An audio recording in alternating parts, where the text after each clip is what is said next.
Shalom untuk jemaat GPIB Emmanuel Depok dimanapun berada. Selamat pagi, siang, sore, malam gitu ya. Puji Tuhan kita ketemu lagi untuk konten terbaru dari GPIB Emmanuel Depok, di mana kita coba mulai bikin video untuk mengisi juga berbagai platform yang dimiliki oleh GPIB Emmanuel Depok. Nanti mungkin akan di YouTube, terus kemudian juga ada video-video pendeknya gitu ya di Instagram maupun Facebook gitu ya. Dan saat ini mungkin langsung aja kita punya kesempatan bisa ngobrol bareng sama Ketua 5 PHMJ GPIB Emmanuel Depok. Selamat Shalom Pak gitu gini. Shalom gitu ya. Halo, ada Bapak Jeffrey Sudira gitu ya. Ketua 5 PHMJ GPIB Emmanuel Depok nih ya. Paling kalau nggak salah manggil Pak ya panggil Om gitu aja ya kan. Bebas aja ya Om ya. Oke, nah hari ini kita juga bikin video ini, nanti temanya tuh kurang lebih tentang digital ministry ya, Pak Ketua 5 gitu, yang salah satunya nanti mohon dipromoin juga. Saat ini GPIB Emmanuel Depok kita lagi akan bikin satu kegiatan workshop di tanggal 13 September nanti ya, yang workshopnya ini juga merupakan workshop digital ministry yang bisa diikutin sama seluruh warga jemaat GPIB Emmanuel Depok. Nah oke, apa kabar dulu nih Pak Ketua 5 kita? Baik ya Pak Ketua 5. Baik banget dan baik penuh ya. energi. Penuh energi ya. Terima kasih juga udah ngajak saya Pak 2,5 tahun lalu bisa gabung di tim Inforkom Litbang gitu. Ketemu orang-orang yang seru ya Pak. Banyak belajar lagi, banyak senior-senior, om tante, kakak-kakak gitu ya. Jadi banyak kreativitas, terutama 2,5 tahun lalu kita melahirkan lagi juga sosial medianya tuh ya Pak. Ya, GPIB Emmanuel Depok. Jadi kita sekarang punya, mungkin dulu sih udah ada juga yang bikinnya para ya simpatisan maupun ada dari Inforkom juga. Nah, sekarang kita udah punya Facebook, Instagram itu @GPIB Emmanuel Depok. Itu kurang lebih dimulai dari 2,5 tahun lalu. Udah ratusan konten Pak yang keluar juga. Gimana tuh Pak Ketua 5 melihat ya kita udah mulai berdigital. Kalau YouTube kan udah mulai dari zaman pandemi ya Pak. Sekarang kita punya sosial media. Menurut Pak Ketua 5 gimana? Ini menarik banget karena kita lihat dari audiensinya atau respon dari jemaat itu luar biasa. Jadi begitu kita rilis Instagram atau Facebook itu luar biasa. Ervan dan teman-teman mungkin bisa lihat peningkatan followernya di situ yang kita lihat, bahkan kita kategorikan ya sebuah follower. Saya cuma teringat ketika kita start bagaimana kita mulai dipaksa untuk membuat suatu hal yang digital ketika pandemi. Jadi ketika pandemi kita nggak bisa beribadah, kita dipaksa harus online. Saat itu kita ingat sama teman-teman Muhammad, kita mesti bikin online. Mau sakramen CD waktu itu.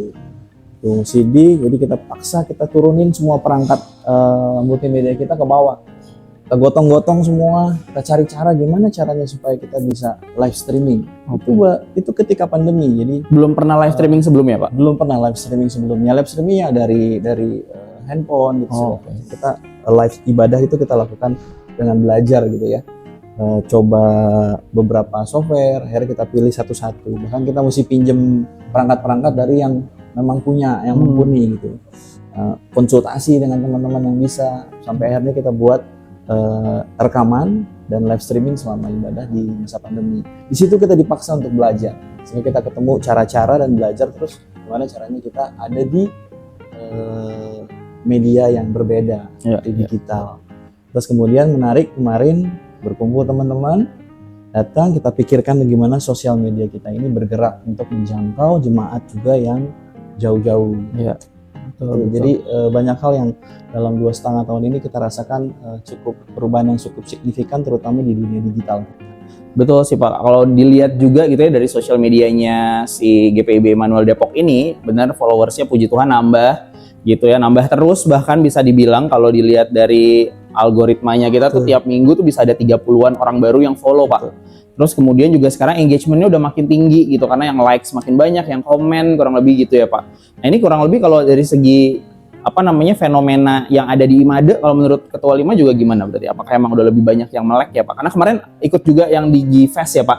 Di G-Festnya GPIB itu ada satu pembicara yang memberikan fakta bahwa mau salah satunya misalnya para senior kita nih lansia. itu mereka juga salah satu yang persentasenya paling tinggi loh Pak, hadir di ibadah online misalnya kayak gitu.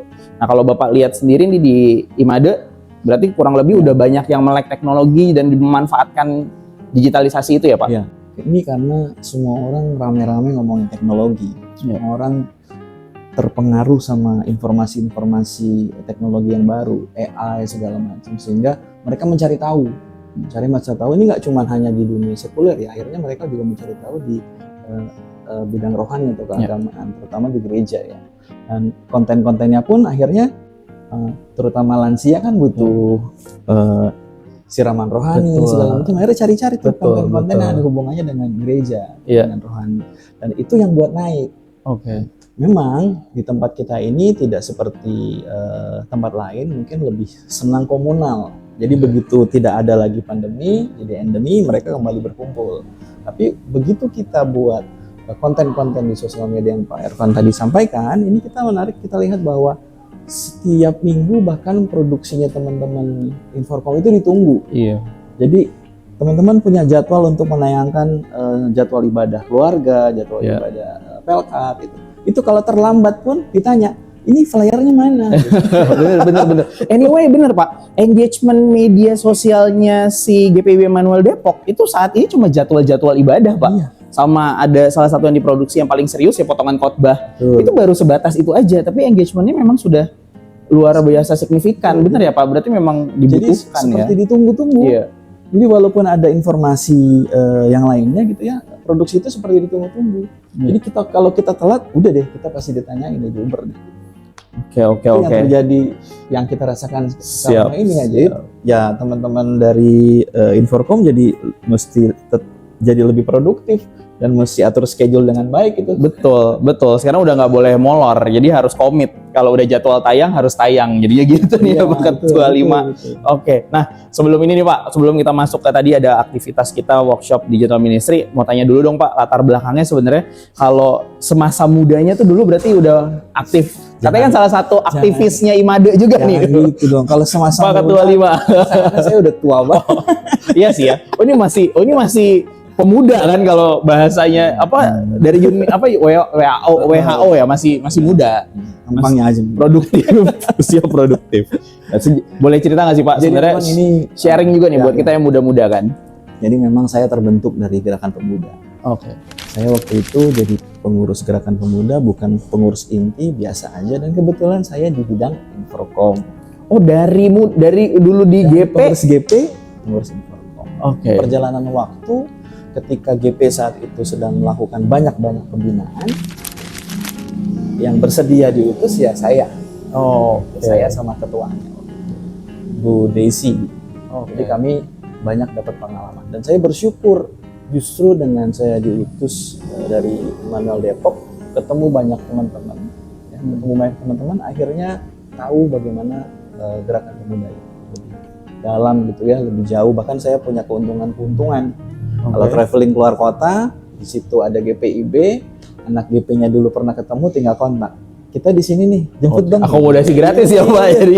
Paling enggak makan gratis. Waduh, bener. Ya akhirnya memang dari sebuah organisasi gereja jadi punya jaringan gitu ya Pak. Jadi sebenarnya ada manfaatnya juga.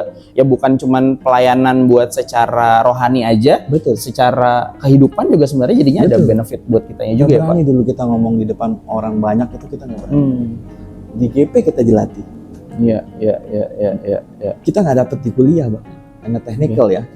Kita justru dapetnya di Gerakan Pemuda. Makanya saya bersyukur banget waktu itu jadi pengurus Gerakan Pemuda. Ini pesan buat teman-teman Gerakan Pemuda yang jadi pengurus. Jangan tinggalin kesempatan emas untuk belajar dan dibentuk Tuhan di Pelkat Gerakan Pemuda. Jadi kalau lagi ada pelatihan, lagi ada workshop, sinode gitu-gitu ya Pak, atau yang mupel gitu-gitu, ambil aja justru karena itu peluang ya. Nggak cuma ngomongin gereja, nggak cuma ngomongin pelayanan, tapi buat hidup kita juga gitu ya. Nambah skill, kemampuan, level up kemampuan kita. Oke. Nah berarti tertarik juga ya. Ceritanya seru juga, berarti dari muda memang di bidangnya udah Inforkom di pengurus GP-nya. Betul. Bahkan sampai makanya sekarang kerjanya di teknologi, jangan-jangan salah satu interestnya kebentuk waktu GP juga? Enggak juga Pak? Apa emang udah kuliahnya? Udah kuliahnya itu? Kebetulan emang kuliahnya teknis, jadi ke Inforkom Karena kuliahnya bidang itu, jadi makanya di Inforkom waktu di GP gitu Pak? Oke. Terus kemudian ya waktu di pelayanan ya terpilihnya jadi ketua 5, jadi ya ngurusin Inforkom gitu. Jadi berdasarkan profesi jadi ketua 5 juga gitu ya Pak? Oke, so far udah masuk ke kemarin 2,5 tahun jadi ketua 5, sekarang yang keduanya berarti ini ya Pak? Sekarang ya puji Tuhan dipercaya untuk periode kedua. Oke, makanya kemarin dari Inforkom udah banyak ngobrol-ngobrol juga ya Pak? Ya. Nggak mau menyanyiakan waktu, nah makanya salah satunya nih konten digital terbarunya GPIB Emmanuel Depok ini juga sebenarnya hasil ngobrol-ngobrol waktu awal-awal baru mulai kepilih juga K5 kembali, terus kayak ayo 2,5 tahun kemarin udah kita bilangnya sih udah gini-gini aja, jadi kayak ayo bikin sesuatu yang baru nih, tantangan baru lagi. Nah makanya hari ini kita punya konten video kayak gini yang mungkin nanti jadi podcast, jadi talk show yang kita berharap bisa terus ngedepanin banyak orang dari IMADE sharing gitu ya Pak. Kalau kemarin juga secara konten rohaninya juga ya tadi bisa jadi video-video yang menginspirasi gitu-gitu. Nah, kalau tanggapan Bapak sendiri nih Pak, kayak salah satu konten kita yang pernah viral ya Pak, si potongan khotbah Pak. Kalau dari Ketua 5 sendiri melihat itu gimana? Bahwa apakah memang selain ya kalau khotbah kan dengan dalam ibadah mungkin orang juga kan khusyuk gitu ya Pak, dan khotbahnya kan panjang. Jadi mungkin tujuannya kami di Inforkom waktu motong-motong khotbah ya pengennya jadi salah satu bagian bentuk digital ministry dan orang paham tentang paling enggak, oh ini loh si khotbahnya Pak Pendeta ini atau Bu Pendeta ini. Kalau tanggapan Bapak sendiri gimana tuh Pak tentang potongan khotbah kita yang lumayan viral tuh, sempat ada satu video yang sampai kesebar ke berbagai macam mupau Pak gitu kan. Ya itu luar biasa, bahkan Pak Pendetanya sendiri sampai dia menyadari bahwa beliau sedang viral. Jadi saya bilang, Pak viral loh Pak gitu. Jadi memang ini kan seperti kebutuhan dari jemaat kan. Ketika kita kasih bentuk pelayanan lebih luas, ini kan bentuk pelayanan lebih luas lewat digital, itu sampai, dan kebetulan message ini, firman Tuhan yang disampaikan itu jadi kebutuhannya orang-orang atau jemaat, dan itu mengena. Ketika itu mengena, menegur hatinya, mengena dalam kehidupannya, itu kan ketika dia berbahagia menerima berkat itu lewat firman Tuhan, dia men-sharingkan lagi. Itulah yang akhirnya semakin di-sharing, semakin viral gitu kan. Dan kita pun cukup terkejut. Dan memang beberapa potongan khotbah kita yang ditayangkan di sosial media kita memang beberapa tuh mempunyai peak ya. Iya, di atas 1.000-2.000 sih Pak beberapa gitu ya. Oke, berarti setuju-setuju aja ya Pak. Karena kan banyak juga yang bilang gini, kayak khotbah ditambahin lagu gitu kan. Terus kadang-kadang suka ada yang komen-komen juga lain-lain ya, itu kan di luar dari itu distorsi medianya lah kurang lebih gitu ya Pak. Tapi sebenarnya ya memang tujuannya kan positif gitu ya Pak. Betul, tujuannya kan memang salah satunya adalah memperluas pekabaran ini. Betul. Untuk penyampaian firman Tuhan ke dunia digital yang lebih luas lagi. Dan ketika itu menjadi berkat buat orang yang mendengarkannya, itu kan hal yang baik gitu ya. Apalagi setelah dia terberkati, dia bisa menyampaikan ke tempat yang lain lagi untuk menjadi orang juga menerima berkat yang sama seperti yang dia terima. Betul Pak, karena sekarang kan banyak ya, apalagi isunya mental health dan lain-lain ya Pak. Banyak kan orang-orang yang kadang-kadang ya kita nggak tahu nih momennya, hari ini kita lagi podcast gitu ya, ada yang lagi pernikahan, tapi adalah orang-orang juga yang terpuruk dan lain-lain butuh penguatan. Betul. Ya, salah satunya lewat sebenarnya diharapkan tadi lewat ya itu kita berusaha lewat digital ini menyebarkan Injil itu makin luas. Orang punya makna dari apa yang disampaikan kalau offline di sini, ya kita berharap dengan didokumentasikan, disebarkan jadi lebih banyak orang yang percaya, banyak orang yang terberkati gitu dengan kontennya ya Pak ya. Konten jadi berkat tuh ya Pak. Itu bagus tuh jadi tagline. Hashtag ya Pak, konten jadi berkat ya Pak. Oke. Itu menarik karena sebetulnya jemaat butuh. Jemaat butuh. Terkadang seperti Ervan bilang, mungkin ada yang sedang mengalami pergumulan. Lewat satu quote saja, lewat satu statement saja, dia terberkati jadi lebih kuat gitu ya Pak. Itu yang menarik dari yang kita lakukan, dan saya rasa gak cuma kita yang lakukan itu, banyak gereja pun melakukan itu. Betul. Nah, dan GPIB udah bahkan dari visi misinya udah sangat terbuka ya Pak beberapa tahun ke belakang ini ya. Ngomongin digitalisasi, bahkan udah ngomongin intergenerasionalnya juga. Gitu ya. Jadi memang pengennya dengan pandemi belajar banyak gitu ya Pak dari momen yang kemarin. Nah, kita mau langsung masuk aja nih Pak ke salah satu pokok diskusi kita atau ngobrol kita hari ini nih Pak tentang apalagi latar belakang profesinya juga di bidang teknologi. Kalau ngelihat nih Pak perkembangan dunia digital ministry kita, kalau 5 tahun, 10 tahun lagi menurut Pak Ketua 5 bakal jadi gimana nih Pak? Kita harus nyambutnya positifkah atau harus agak tetap defensif dikit-dikit, cari apa ya? Ya tetap harus kritis misalnya atau seperti apa menurut Pak Ketua 5? Memang dunia ini berubah dengan cepat dengan teknologi ya. Dan gereja ngikutin itu. Tentunya tetap dengan berdasarkan teologi gereja, terutama berdasarkan dari GPIB ya, karena kita bergereja di GPIB, itu yang menjadi fondasi kita. Tapi kalau menurut saya gitu ya, kita nggak bisa diam saja, karena dunia berubah. Sama halnya seperti dulu kita ketik sama mesin tik, cetuk, sekarang udah nggak ada lagi yang gitu. Komputer backgroundnya hitam ya. Terus kita mulai belajar komputer, ada WS, ada Lotus, kita belajar. Sekarang kita simpan file itu, kita membuka di mana? Iya.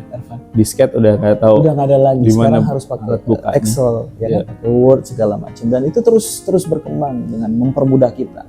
Bahkan komputer kita yang dulu besar itu, sekarang udah dibawa dalam laptop udah ada yang 10 inch, bakal ada yang pocket kecil. Ya. Dunia itu berubah dan kita tetap harus ada di dalamnya dan menerima. Demikian juga gereja. Jadi kalau menurut saya digital ministry ini bukan pilihan. Digital ministry ini kebutuhan kita untuk berubah mengikuti perubahan zaman. Kebutuhan gereja untuk penyebaran Injilnya, kebutuhan jemaat juga untuk bisa dapat asupan rohaninya juga. Terus gitu ya Pak. Tentunya dengan membawa visi misi gereja. Betul. Yang paling nggak boleh ditinggalkan adalah akhirnya visi teologisnya gitu ya Pak. Emang harus selalu segaris, harus selalu ada arahan itu ya Pak. Itu yang didasari karena di GPIB ada KUPPG gitu ya, dari 4 tahun yang lalu, dari 2022 sampai 2025 itu sudah mendukung ke arah transformasi digital. Siap. Bahkan tahun ini ya Ervan ya, perlu disampaikan juga dari program-program yang ada, dari bidang-bidang yang ada, salah satu prioritas bidangnya adalah bidang TPG dan Inforkom Litbang. Jadi makanya kita bergerak di yes. Ini momen yang tepat makanya gitu sama seperti Ervan bilang, Majelis Sinode lewat Departemen Inforkom juga bikin DigiFest. Makanya kita seiring dengan itu bikin kegiatan workshop digital ministry. Siap. Nah berarti kalau Ketua 5 setuju dong ya, berarti kalau memang secara media digital ministry ini bisa jadi tempat untuk pekabaran Injil, untuk bisa jadinya media untuk menjalankan misi-misi gereja. Ya, setuju banget dong ya Pak Ketua. Tentunya tidak meninggalkan fondasi kita. Fondasi tata gereja kita, fondasi teologi, pemahaman iman kita itu tidak ditinggalkan. Jadi ada arahnya.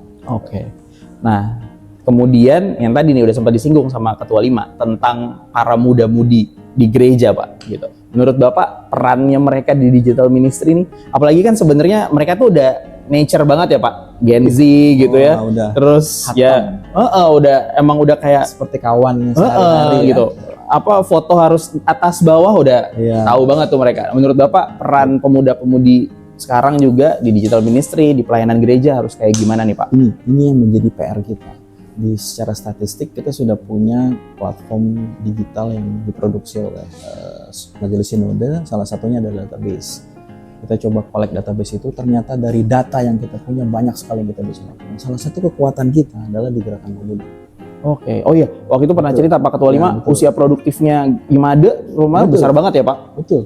Usia produktifnya kita kayak punya bonus demografi IMADE ya Pak. Jadi kalau kita ngomong bonus demografi menuju Indonesia Emas, ini memang sama, seiring gitu. Dan saat ini jumlah Gerakan Pemuda kita yang usia kategorinya dari 18 sampai 35 tahun sangat banyak. Cuma memang tidak semuanya yang terjangkau dengan kegiatan masing-masing, dengan kesibukan masing-masing.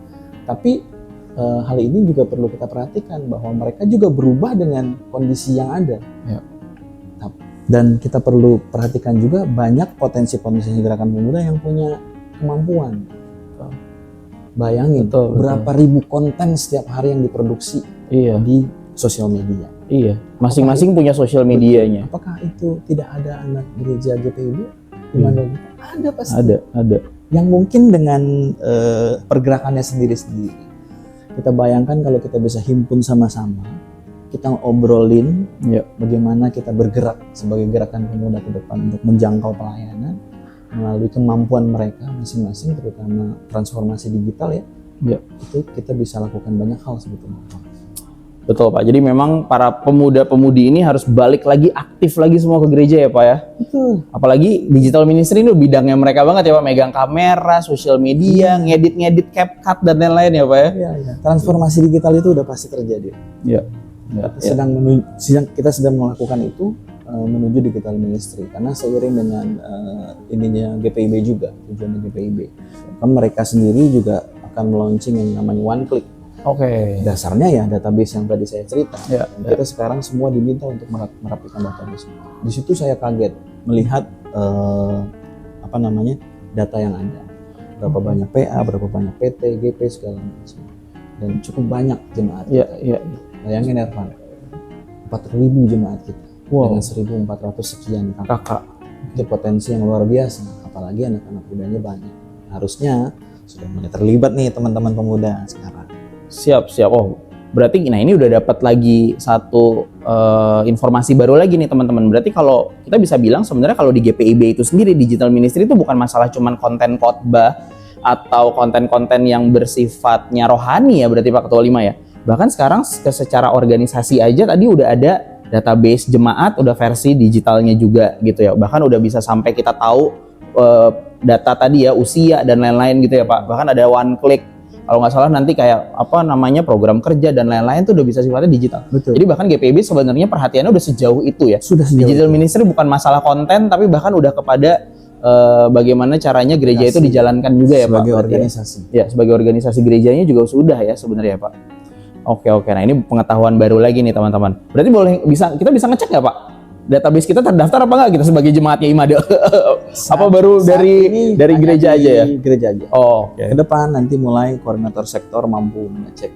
Oke. Bahkan ke depan nanti setiap person atau setiap orang yang terdaftar di GPIB itu bisa update sendiri. Oke. Update sendiri. Mereka punya sertifikat apa, bekerjanya di bidang apa, kemampuannya apa, sehingga nanti kita bisa bikin komunitas-komunitasnya. Iya. Anyway, paling simpel aja sih saat ini juga kayak misalnya butuh beberapa formulir ya Pak, mau yang baptis, nikah, CD itu kalau nggak salah juga sebenarnya udah bisa tinggal download sendiri lah ya Pak, gitu di websitenya kita ya Pak, gitu ya. Semua sudah kita sediakan di website. Betul, itu bagian dari digitalisasi ya. Warta jemaat mungkin sekarang udah nggak semua punya fisiknya karena diutamakan untuk yang para senior, lansia gitu ya. Warta jemaat tata ibadah, warta jemaat semuanya kayak gitu ya. Sekarang kita udah punya LED juga di gereja, ada Videotron. Nah, itu juga bagian-bagian dari digital ministry itu sendiri juga ya Pak. Betul. Jadi perangkat multimedia, sound system itu bagian dari digital ministry. Kalau kita lihat. Dulu kita pakai layar biasa yang turun naik. Terus kemudian kita kalau pagi sama siang agak bebayang dikit ya Pak. Karena kaca gereja kita banyak kacanya soalnya ya. Betul banget karena cahayanya sangat terang gitu ya. Terang. Jadi kalau sore atau malam baru. Kita lihat sekarang akhirnya bertransformasi. Puji Tuhan banyak jemaat juga, banyak orang-orang yang memperhatikan kita, kasih donasi gitu. Terpasanglah Videotron ya Pak. Makanya luar biasa sih ya sebenarnya, puji Tuhan kita cukup update gitu ya, dan keeping up-nya cepat juga di teknologi digital kayak ya tadi kita punya Videotron,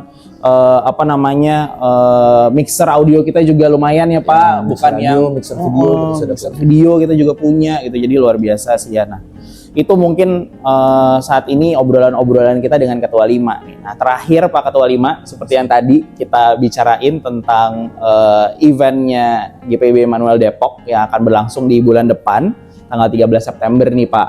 Gitu. Mohon bantuannya dihimbau Pak, warga jemaat semuanya, terutama pemuda tadi ya Pak. Gitu, untuk karena ini kalau buat kami ya tadi tujuannya juga salah satunya pengen menghimpun mereka, kayak tadi Bapak bilang, kontennya biar bisa tumpah ruah dan dinikmati sama warga jemaat GPIB dan bahkan di luar warga jemaat, bahkan ya siapa tahu ya Pak akhirnya bisa memanggil yang belum percaya gitu kan ya Pak dari konten-konten digital ini, karena kan semuanya bisa terpapar kan Pak, siapa aja dengan si konten-konten kita. Monggo Pak, mohon dihimbau nih Pak. Ini sebetulnya kesempatan yang baik dan luar biasa yang kita buat ya. Ini juga dari hasil obrolan-obrolan muncullah ide tahun TPG dan Inforkom kita buat ini. Ternyata kita buat ini pun itu sejalan sama Majelis Sinode punya program lewat kegiatan-kegiatan di GIVES yang tadi kita sampaikan. kita buat workshop digital ministry ini, catat ya teman-teman semua, ini gratis. 13 September kita lakukan itu bersama-sama, dan nanti kita akan kasih hal-hal yang penting, foundation dan visi dari digital ministry itu seperti apa. Jadi kita kasih fundamental supaya kita punya arah yang jelas. Terus kemudian nanti kita belajar algoritma di digital ministry itu seperti apa. Dan kita undang pembicaranya yang memang expertise di bidangnya.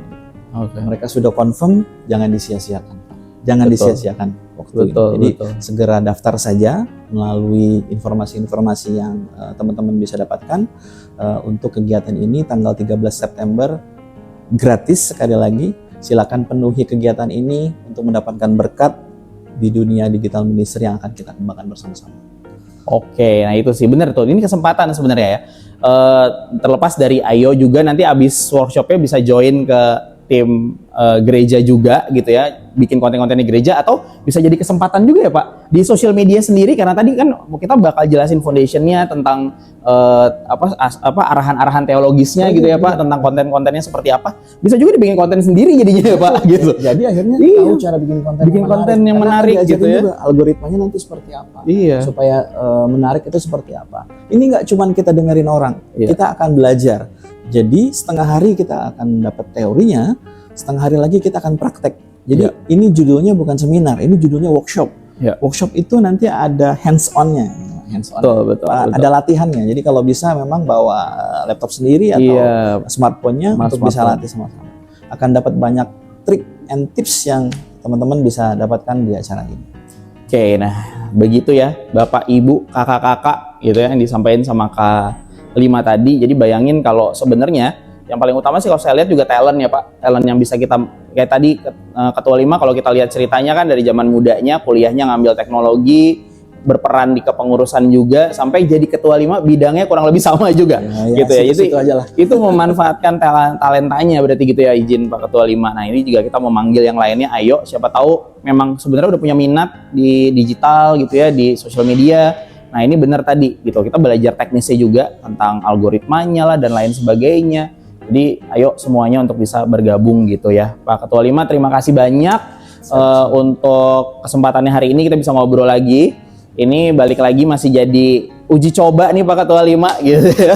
Terima kasih kesediaannya. Start yang baik lah. Nah semoga ya ini nanti ya, aku sih udah bilang nanti kita akan berganti-gantian aja on frame, semuanya bisa bantuin gitu ya, karena pasti ruhnya kalau Bapak Ibu ngelihat, makanya konten sosial medianya kan desainnya beda-beda gitu ya. Semuanya punya gaya masing-masing karena memang dikerjain sama banyak orang gitu, dan itu bukan penghalang gitu ya Pak, karena tetap bisa dinikmatin aja gitu, dan semoga jadi satu bentuk pekabaran Injil juga untuk bisa lebih luas. Betul. Gitu. Sekali lagi terima kasih Pak Ketua Lima untuk waktunya. Jadi sampai ketemu di konten-konten berikutnya ya teman-teman semuanya. Terima kasih semua. Tuhan berkati.